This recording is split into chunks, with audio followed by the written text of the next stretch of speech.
देश दुनिया से जुड़ी तमाम बड़ी खबरों में आपका स्वागत है। तो आइए जुड़ते हैं कुछ बड़ी खबरों के साथ। पीएम मोदी ने वाराणसी लोकसभा क्षेत्र से तीसरी बार नामांकन किया। चुनावी हल्फनामे के मुताबिक मोदी के पास न खुद का घर है और न अपनी कार।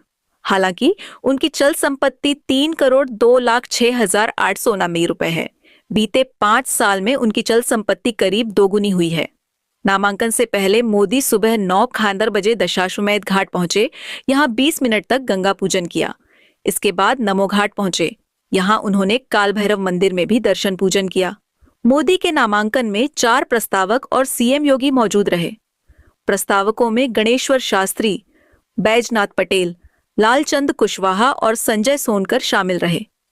गणेश्वर शास्त्री ने ही राम मंदिर का मुहूर्त निकाला था, जबकि अन्य 3 स्थानीय भाजपा नेता हैं।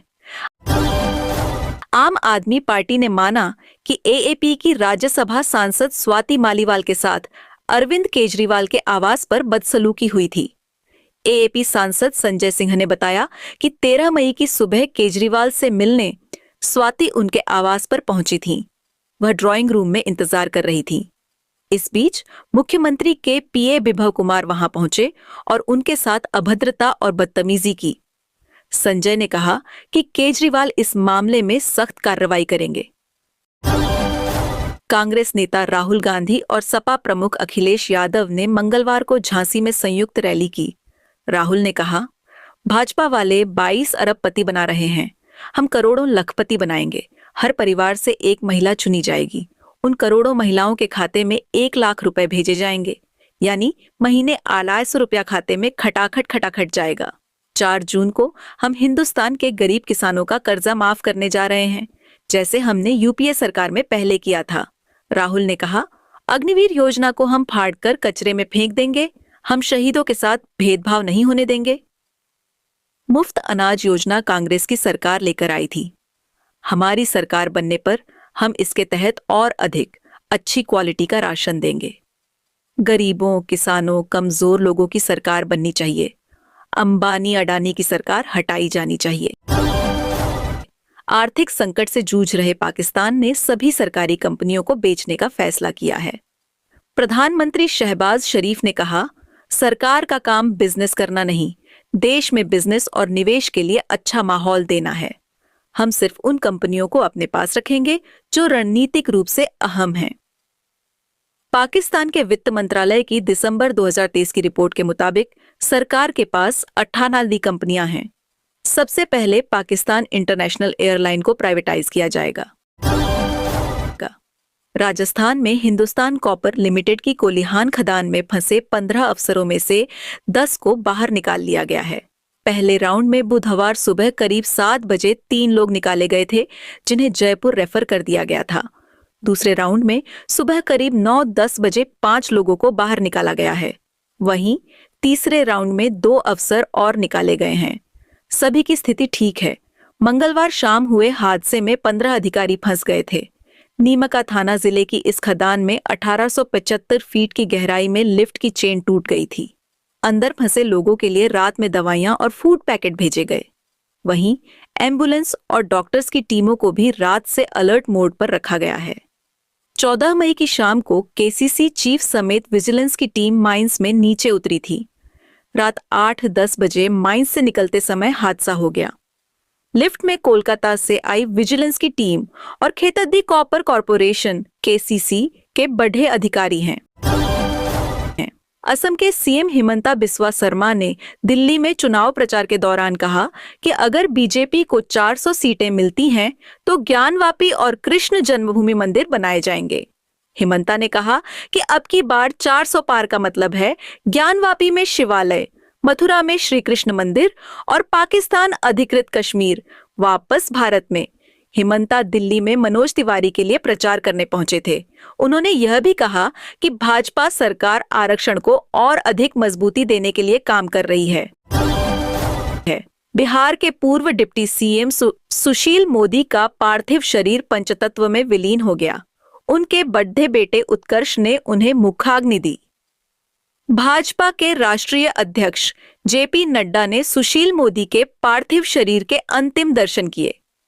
पटना में मंगलवार देर शाम राजकीय सम्मान के साथ उनको अंतिम विदाई दी गई। सुशील मोदी के पार्थिव शरीर को मंगलवार करीब 2:20 बजे दिल्ली से पटना एयरपोर्ट लाया गया। एयरपोर्ट पर उन्हें श्रद्धांजलि दी गई। फूलों से सजी पुलिस की गाड़ी में पार्थिव शरीर को उनके घर अंतिम दर्शन के लिए रखा गया। उत्तराखंड के जंगलों में लगी आग के मसले पर सुप्रीम कोर्ट बुधवार 15 मई को फिर सुनवाई करेगा। इससे पहले 8 मई को सुनवाई में शीर्ष कोर्ट ने राज्य सरकार से कहा था कि बारिश या कृत्रिम बारिश, क्लाउड सीडिंग के भरोसे नहीं बैठा जा सकता। इसकी जल्द रोकथाम के उपाय करें। पिछली सुनवाई में राज्य सरकार ने कोर्ट में अंतरिम स्टेटस रिपोर्ट भी कोर्ट में पेश की। उत्तराखंड सरकार ने जस्टिस BR गवई और जस्टिस संदीप मेहता की बेंच को बताया कि नवंबर 2023 से अब तक जंगलों में आग लगने की 358 घटनाएं हो चुकी हैं।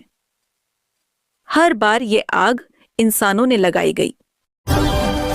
अगर आप अभी उत्तराखंड में 4 धाम यात्रा करने का प्लान बना रहे हैं तो फिलहाल इसे टाल दें, क्योंकि गंगोत्री यमुनोत्री धामों पर रिकॉर्ड तोड़ भीड़ देख के चलते सरकारी व्यवस्थाएं ध्वस्त हो चुकी हैं। दोनों धामों के लिए जब आप हरिद्वार से आगे बढ़ते हैं तो 170 किमी दूर बरकोट तक 45 किमी लंबा जाम नजर आ जाएगा। बरकोट से आगे यमुनोत्री और गंगोत्री के रास्ते हैं, सब जाम हैं। यहाँ से उत्तरकाशी का 30 किमी का रूट वन वे है, इसलिए मंदिर से लौट रही गाड़ियां पहले निकाली जा रही हैं। मंदिर जाने वाली गाड़ियों का नंबर 20-25 घंटे बाद आ रहा है। इसी इंतजार में बीते 4 दिन में यमुनोत्री गंगोत्री जा रहे 10 लोग रास्ते में ही दम तोड़ दे चुके हैं। इनमें 5 की जान मंगलवार को गई। 3 ऐसे हैं जिन्होंने गाड़ी में दम तोड़ दिया। जिन 10 श्रद्धालुओं की मौत हुई उन सभी की उम्र 50 वर्ष से अधिक थी। इनमें से 4 को डायबिटीज के साथ साथ ब्लड प्रेशर की भी शिकायत थी। शराब नीति केस में जेल में बंद दिल्ली के पूर्व डिप्टी CM मनीष सिसोदिया की जुडिशियल कस्टडी 30 मई तक बढ़ा दी है। सिसोदिया पर CBI की तरफ से दर्ज कराए गए आरोपों को तय करने के लिए भी आज राउज एवेन्यू कोर्ट में सुनवाई होगी। मामले में पिछली सुनवाई 7 मई को हुई थी, जिसमें सिसोदिया की न्यायिक हिरासत आज यानी 15 मई तक बढ़ा दी गई थी, जबकि ED की तरफ से दाखिल किए गए केस में हिरासत 21 मई तक बढ़ाई गई। वहीं मंगलवार को दिल्ली हाईकोर्ट में सिसोदिया की तरफ से दाखिल जमानत याचिकाओं को सुनवाई हुई। इस मामले में जस्टिस स्वर्णकांता शर्मा ने फैसला सुरक्षित रख लिया है।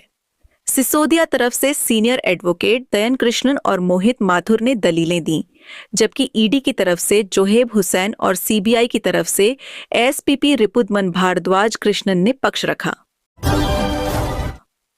ONL इंडिया बिश्नोई सोसाइटी के प्रेसिडेंट देवेंद्र बुढ़िया ने सलमान खान को लेकर एक बयान दिया है। उन्होंने कहा है कि अगर काले हिरण मामले में एक्टर खुद माफी मांग लेंगे तो बिश्नोई समाज उन्हें माफ करने के बारे में विचार करेगा। दरअसल कुछ दिन पहले फायरिंग मामले में सलमान खान की एक्स गर्लफ्रेंड ने उनका सपोर्ट किया था। उनका कहना था कि सलमान से काले हिरण मामले गलती जब हुई थी तब वे नासमझ थे। ऐसे में बिश्नोई समाज को सलमान को माफ कर देना चाहिए और उन पर ऐसे हमले नहीं करने चाहिए।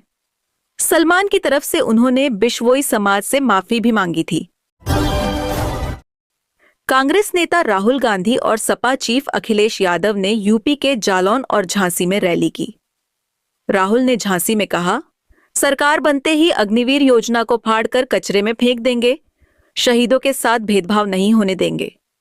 मोदी ने 22 अरबपतियों का 16 लाख करोड़ कर्ज माफ किया है, इतना ही पैसा हम गरीबों को देंगे। अखिलेश यादव ने कहा कि हर एग्जाम का पेपर लीक हो रहा है,